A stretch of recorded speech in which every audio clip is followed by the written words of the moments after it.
Hello students, welcome back to the subject fluid mechanics. In last lecture we have completed unit number 1 in which we have discussed about basic properties of fluid. Now in unit number 2 we are going to study the fluid statics. So in the unit number 1 we have seen the basic properties of fluid, some problems depending on that and some basic unit conversions. In unit number 2 we are going to learn about the static properties, that is hydrostatic forces on submerged bodies. Myself Praveen Yadav, assistant professor in mechanical engineering department. So the basic objective of this today's lecture is to know about the total pressure and center of pressure, to know about hydrostatic forces in submerged bodies. At the end of this lecture you will be able to explain about total pressure and center of pressure, that concept which is used for the body submerged body purpose, and you will be able to explain about hydrostatic forces acting on submerged bodies. So in the first lecture only we have started to discuss about fluid mechanics. We know that what is meant by fluid mechanics. So basically fluid mechanics is classified according to the properties of fluid, gases and liquid, that we have studied the compressibility, density, viscosity, surface tension, etc. phenomena in unit number 1. In mechanics parts, we are going to discuss about statics, dynamics and kinematics. So out of that fluid dynamics and fluid kinematics, that part we are going to see in the next course of rest of course. In today's lecture or in this second chapter, we are going to discuss about the static properties of fluid. What is the difference between statics and dynamics? The summation of all forces acting on the body is equals to 0, on the fluid is equals to 0, then that is called as the static forces. And if it is having some values, then it is called as the dynamic forces. So in short, I can say that when fluid is stationary, you can call it as a static fluid. When it is in a motion, we call it as a dynamic fluid. It has some sort of flow. So hydrostatic forces in submerged bodies, there are n number of examples where we have seen the hydrostatic forces on the bodies where it is acting. So this is the best example of hydrostatic force where you can imagine or assume what is to be happen with respect to the hydrostatic forces. Suppose a plate exposed to a liquid such as a gate wall in a dam. The wall of liquid storage tank is subjected to fluid pressure distributed over its surface. On a plane surface, the hydrostatic forces form a system of parallel forces, and we often need to determine the magnitude of the forces at its point of application, which is called a center of pressure. So the dam, due to the pressurized fluid, forces is acting over the plate of dam, that is requires to be calculated for the opening gates of dam. And now in a rainy situation or season, you know about what is to be happen when dam openings are going on. In most of cases, the other side of plate is also exposed to atmospheric conditions, and thus atmospheric pressure acts on both sides of the plate, yielding to the zero result. So when we are considering here the total forces acting on this dam body or that surface, it consists atmospheric pressure uniformly distributed over the body and plus rho into g into h, that is the addition of pressure which goes on increases with depth of water. So but at the same time from opposite side also atmospheric forces are acting, and it is counterbalanced, and the resultant force acting on this wall of dam is equals to rho into g into h. So in such cases, it is convenient to subtract atmospheric pressure and work with gauge pressure only. And we are going to consider only the gauge pressure. Now we'll first clear the concept of total pressure and center of pressure. So what is total pressure? Total pressure is defined as the force exerted by a static fluid on a surface, either plane or curved, when the fluid comes in contact with the surface, and this force always normal to the surface. And what is center of pressure? It is defined as the point of application of total pressure on the surface. So total pressure is nothing but the force exerted by a fluid on a surface, either plane or curved, when the fluid comes in contact with the surface, and this force always normal to the surface. So in a previous figure we see this is a total pressure acting on the body. Okay, and what is center of pressure? It is the point of application of total pressure on the surface.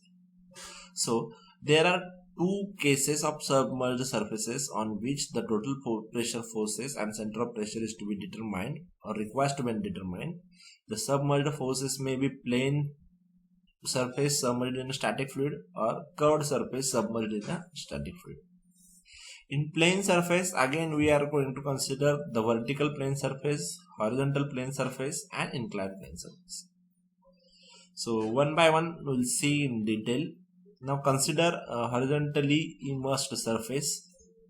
So consider a plate of cross-sectional area A is submerged to the distance of x bar in the fluid. Now let A be the area of submerged surface, x bar be the depth of horizontal surface from the liquid depth, and W be the specific weight of liquid. Now total pressure on the surface, P is nothing but weight of the liquid above the immersed surface. So weight of liquid above the submerged surface is nothing but specific weight of liquid into volume of liquid.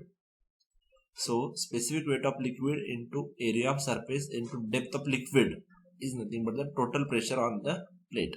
So here the total pressure acting on the plate is nothing but specific weight of liquid, the area of surface where it is acting, and depth of liquid. So P can be calculated as W into A into x bar. P is equals to W into A into x bar. Okay. Now consider a vertically submerged body or a vertically submerged surface. Now in a liquid surface, when the plate is inserted as shown in figure, now consider x bar is the geometric center of area of the surface or center of the area of the surface. H bar is the distance of pressure from free surface of liquid. H bar is the distance of center of pressure from the free surface of solid. Now for this calculation of to calculate the resultant pressure P, consider a small cross-sectional area of a surface having B as the width and dx as the depth at the distance of x.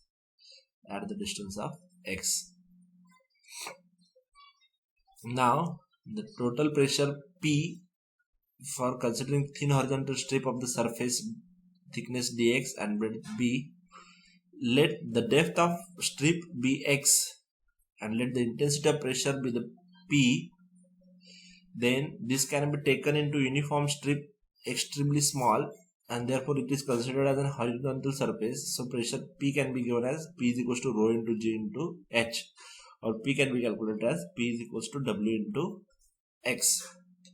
Now total pressure on the strip, it can be calculated as P into area, that is area is nothing but dA. So area can be calculated as width into cross-sectional area. So width is B and cross-sectional area is dx. So it can be given as P into B into dx. But P is nothing but W into X. So W into X into B into dx be the total pressure of strip.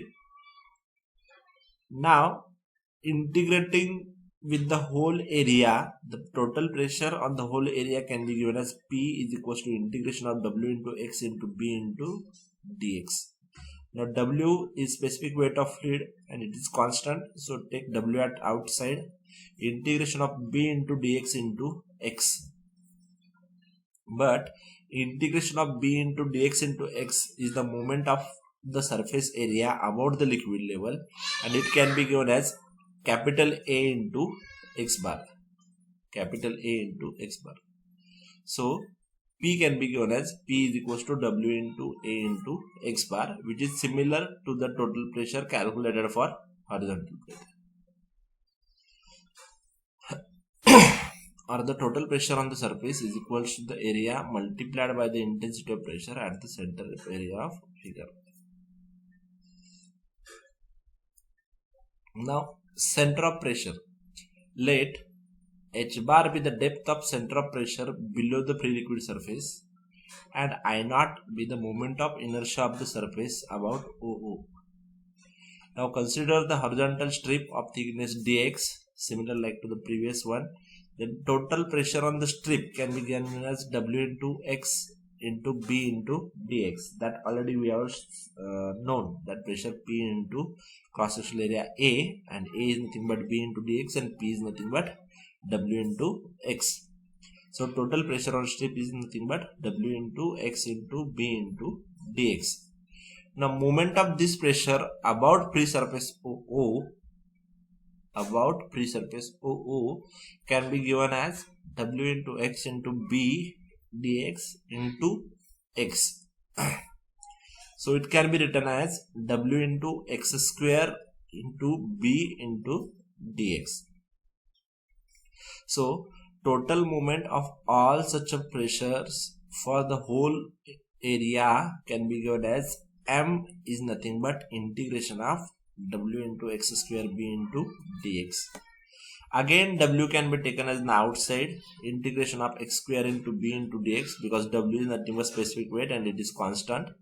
So integration of X square B into dx can be given as is equals to I naught, and that is nothing but moment of inertia of the surface about the pre-surface OO.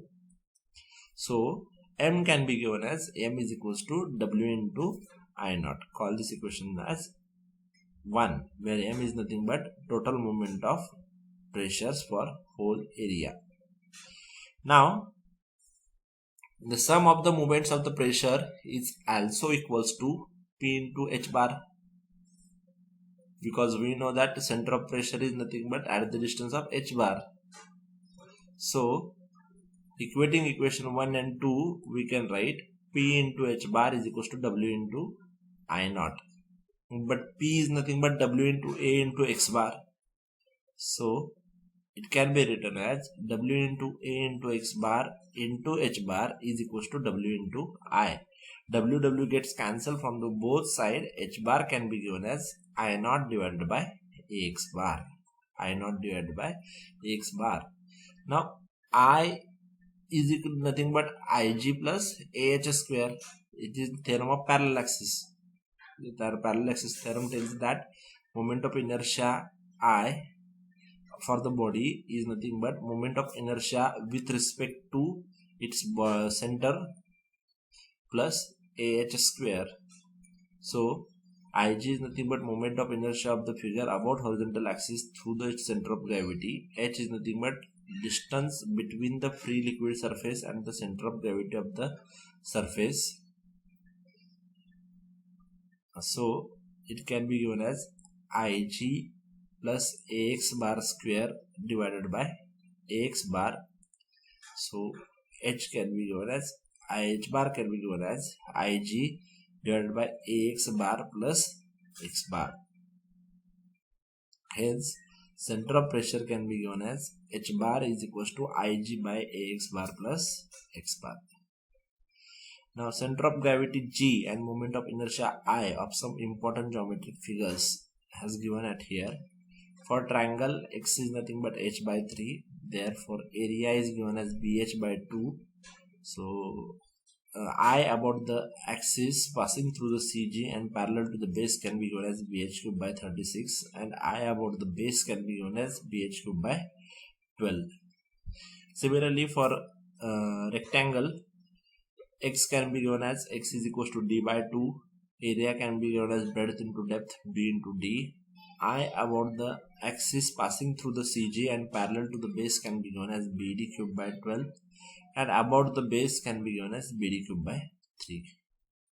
Similarly, for circle, x can be given as d by 2. Area can be given as pi by 4 d square, and I can be given as pi d raised to 4 by 64. And for trapezium, it can be given as x is equals to 2a plus b divided by a plus b into h by 3. Area can be given as a plus b by 2 into h, and I can be given as a square plus 4ab plus b square divided by 3b into ab into h square. So by using these equations, it can be possible to calculate center of gravity and moment of inertia forces. Now consider a problem. Figure shows a circular plate of diameter 1.2 meter placed vertically in a water in such a way that center of the plate is 2.5 meter below the free surface of water. Determine total pressure of the plate and position of center of pressure. Now here the plate is immersed in the water with the geometric center of gravity as 2.5 meters. It has the diameter of 1.2 meter. Then we have to calculate h bar as well as p. So we know that from the diameter, area A can be calculated as pi by 4 d square, so it is nothing but 1.13 meter square. X bar can be given as 2.5 meter, so total pressure can be calculated as P is equals to W into A into X bar. Since it is immersed in a water, W can be given as 9.81 into A is nothing but 1.13 into X bar is nothing but 2.5. So total pressure can be given as 27.7 kilonewton. Now position of center of pressure H can be given as H is equals to Ig by Ax bar plus X bar. Now here Ig can be given as pi by 64 d raised to 4. So it is nothing but 0.1018 meter raised to 4. So H bar can be given as H bar is equals to 0.1018 divided by A is nothing but 1.113, and X bar is nothing but 2.5. So its final answer is 2.536 meter. Now consider a second problem. An isosceles triangular plate of base 3 meter and altitude 3 meter is immersed vertically in an oil of specific gravity 0.8. The base of plate coincides with the free surface of oil. Then determine total pressure on the plate and center of pressure. So this is the example. Isosceles triangular plate of base 3 meter and height 3 meter is immersed in oil. Oil has specific gravity of 0.8. So we have to calculate X bar, H bar, and total pressure on the plate and center of pressure. So from this figure, B is equals to 3, H is equals to 3. So area can be given as BH by 2. It is nothing but 4.5 meter square. The specific gravity is equals to 0.8. And X bar is nothing but 1 by 3 into H is nothing but total height. So it is nothing but 1 by 3 into 3 is nothing but 1 meter. So total pressure on the plate can be given as W into A into X bar. So P can be calculated as W is nothing but, since the specific gravity is 0.8, so W can be given as 0.8 into 9.81 into 4.5 into 1. So the pressure is 35.3 kilonewton. Now center of pressure H bar can be given as center of pressure H bar is equals to Ig divided by Ax bar plus X bar. So it is BH cube by 36 divided by Ax square plus X square. So it is nothing but 1.5 meter. Now the next problem is a rectangular plate of 3 meter long and 1 meter wide is immersed vertically in a water in such a way that its 3 meter side is parallel to the water surface and is 1 meter parallel below it. Find total pressure on the plate and position of center of pressure. Now in this example, a rectangular plate immersed in a water at the depth of 1 meter, we have to calculate X bar, H bar. The width of plate is 3 meter and height is 1 meter. So from this, area can be calculated as B into D is nothing but 3 meter square. X bar can be calculated as 1 meter is nothing but the depth of immersion, and center of plate is nothing but 1/2, so it is 1.5 meter.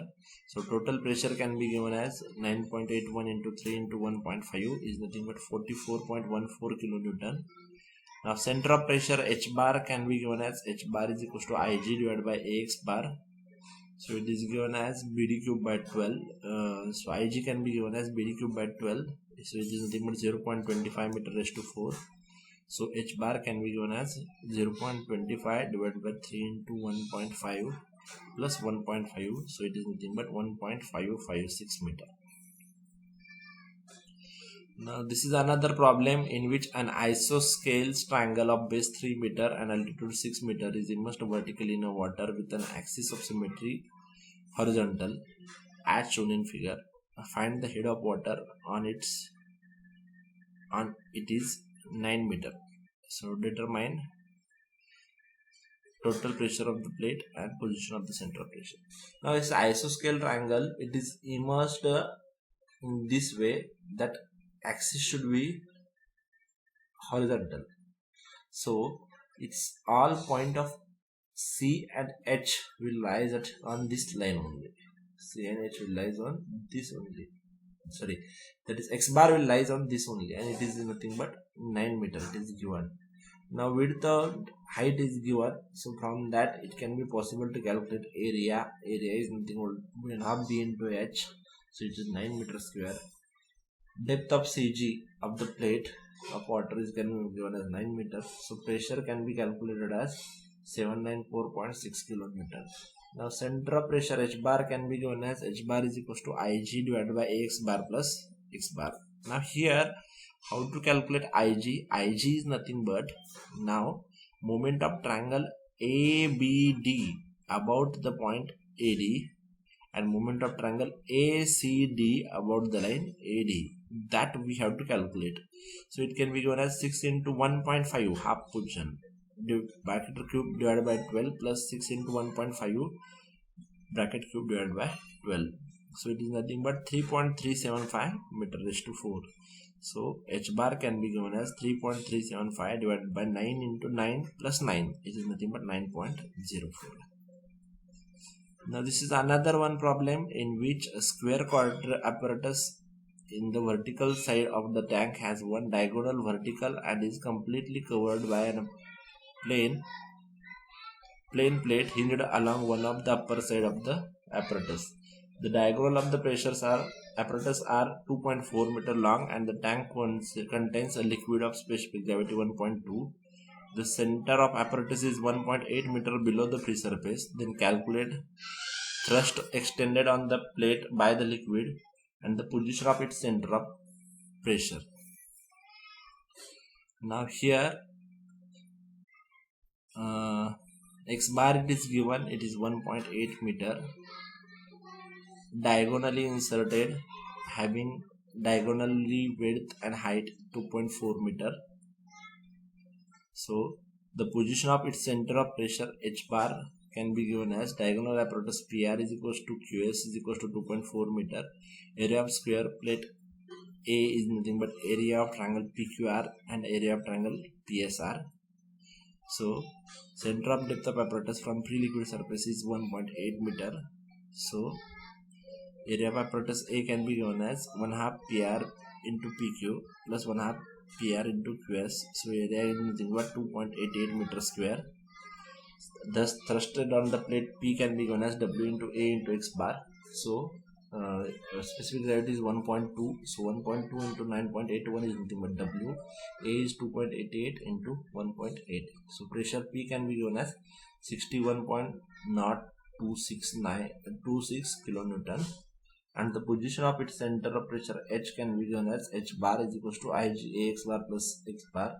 Now Ig is nothing but moment of inertia of PQRS about the line PR. So upper triangle moment inertia and lower triangle moment inertia. That is triangle PQR inertia about PR and PSR inertia about PR.